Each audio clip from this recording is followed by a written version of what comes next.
we're going to hit the day 4 real fast. I'm going to chop this video up in pieces. Okay, day 4. It'll be real quick. So that was all day 3 stuff. Told you a lot happens to day 3. Day 4. Day 4. Day 4.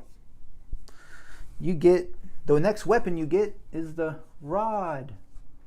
The rod is for correction. Correction. This is not just leading people and stuff. Well, I hope I spelled that right. Okay. I always have a problem spelling. Also to amend ways.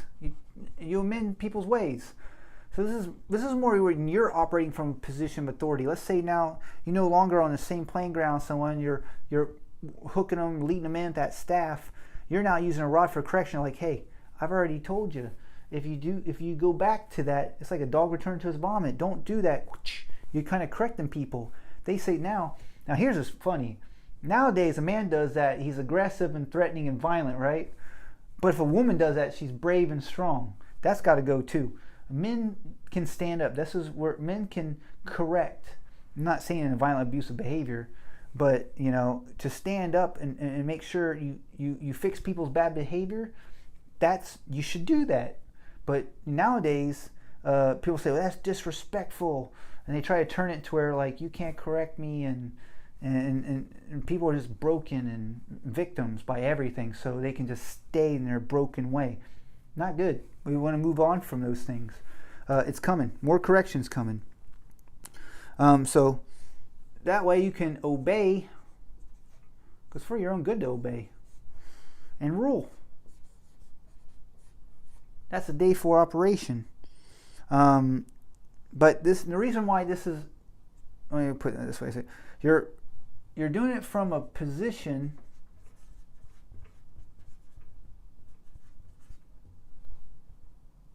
of authority. You gotta make sure you have authority over. You can't just correct everyone. If someone goes into your territory, though, you can correct them. That's what I'm talking about. That's where people get all broken on. Like, well, you got in my territory, and you're not going to do that bull crap over here. I ain't going to tolerate it. Go somewhere else with that. So, from a position of authority, but, it's not a strong position. It's not a strong position. Because it's a day 4. Now, day 5. Day 5, that rod becomes a strong rod. That's known as a scepter. Scepter, I hope I spelled that right. But now it's a scepter, because now this is when you become a king. That's when you got that strong hand. Remember, we talked about day 5, 6, and 7? That's when you become real strong, because now you really got a place of authority. An office opened up for you, whether you're a police officer, depends on what district you're in, in your nation. Depends on what kind of scepter you get to rule. And everyone's limited, because there's boundaries for everything. But as long as God gives you a certain position to rule, you're going to carry out that in your sphere of influence. And this is what needs to happen. Okay?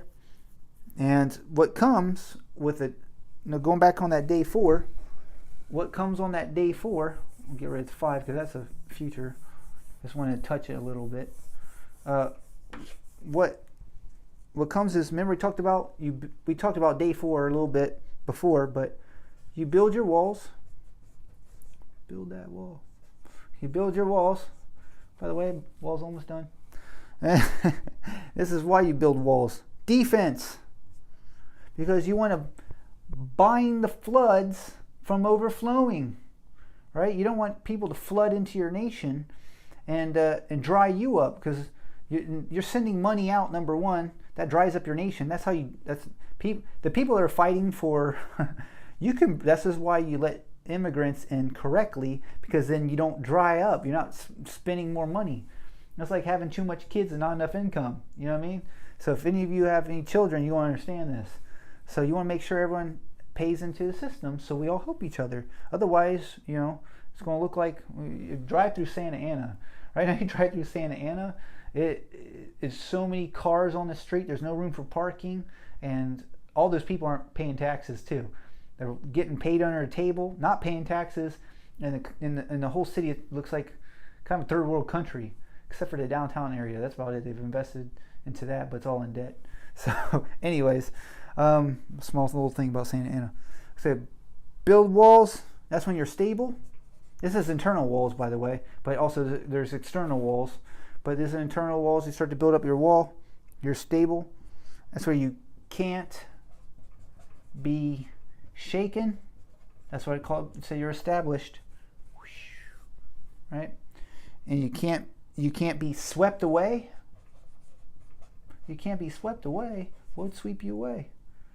The flood will sweep you away. So, and you won't go away. And guess what, peoples? Now it's the last thing I'll say. I ain't going away. I ain't going away. If I finish my mission, which I plan on it, I'm going to shoot for governor of California is what I'm going to do. I'm going to make sure we turn this whole entire state around. I'm going to keep going until everybody knows. I'm going to cause, you're going to know, you're going to see my face and hear my voice and know my name, because I'm going everywhere. You know why? Because right now, it's a tough time for me. I'm the straight white male, right? Right now, people hate me. It's awful here. I actually left for 8 months to get a break. I needed a break. But I saw it was all over the country. So I was like, well, if I'm going to eat crap, I might as well go back where my friends are. So I'm here. I'm here to stay. I'm here for the gospel. I'm here to give the secret arts out and the dark arts out so people know what it is. And woe to you if you use the dark arts, because we're going to talk about it. But it will make you a locust, and whatever you roll out will be rolled back on you. You will reap what you sow. That you will fall. And that's what's coming to Hollywood. All those crooked people and the celebrities selling out, they're going to lose their power. They're going to lose their voice. It's coming. And it's all less than 2 years away. We're in the very year of it right now. Now, I want you guys to know that. So you heard it from me. You don't just need to hear it from me. You do your research. People know. People know. But I'm here to stay. I'm not going away because I'm firmly fixed. You know, I have a fixed heart, not moving. I've established my way, so I won't be shaken. So I'm hoping to make other people like that. And like I said, but from the beginning, no matter if you're on the left hand or the right hand, you're a Democrat or Republican, a sinner or a saint, a Buddhist or, you know, Hindu or follower of Jesus Christ, I don't care who you are. You know, we love you and we want you to know the truth. We want you stable. We want you healed. We want you abounding and prosperous. We want you thinking about others less than yourself. We want you to not be every man after his own way, but after his way. And so this is our message. And we got some more stuff to cover on the secret arts and dark arts. This is 1 through 4. 5 through 7 is basically just a stronger position doing it. And we're going to get into the dark side. We're going to get into those doctrinal changes. And on the next videos, we'll start painting the backstory. What happened with Lucifer and God? What happened in the Garden of Eden? Where did the dark arts come from? And that whole timeline of how they went through history and where they are today. Those are the next videos we're going over. So I'll see you guys soon. Thanks.